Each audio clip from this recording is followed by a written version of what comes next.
Inaabot agad yung sobre sa'yo, nanay, no? Sa'yo talaga yung sobre. Alright, of course. Ayan.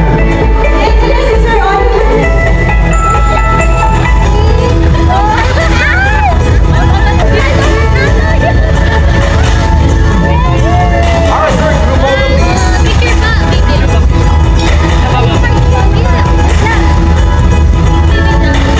Alright, congratulations!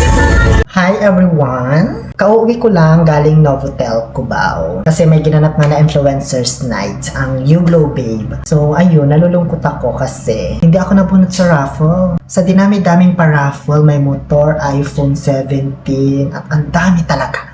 As in, I think ito yung pinaka-generous na party na naatinan ko sa tanang buhay ko talaga. So ayun, medyo nalulungkot ako kasi hindi ako nabunot sa raffle. Pero alam nyo, ito nga, kaya ako nag-video ngayon kasi hindi ako makatulog. Gusto kong i-share sa inyo agad because I am proud of myself talaga. Kung hindi kayo proud, skip nyo na lang yung video. Na-recognize pala tayo ng You Glow Babe bilang funniest content creator.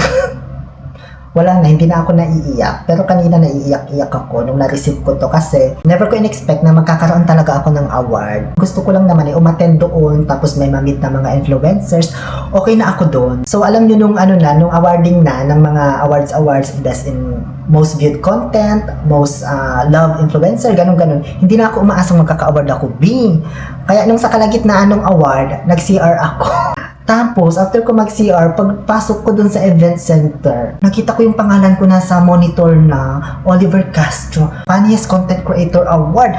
Naloka ako, Bing! Hindi ko na na-videohan yung pagkaka-announce. Basta biglang takbo ko na lang, pinatong ko na lang yung camera ko sa lamesa. Nakakatuwa kasi, pareho kami ng award ni The Aguinaldos.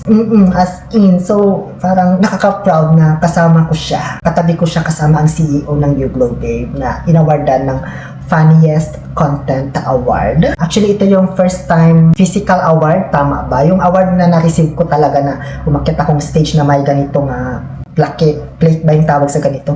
First time ko talagang makareceive ng ganito, guys. Sa almost 5 years kong pagbablog. First time ko din umattend sa ganun kalaking event. Na halos lahat naka-gown, naka-tuxedo. Ako lang yata yung naka-jacket na maong.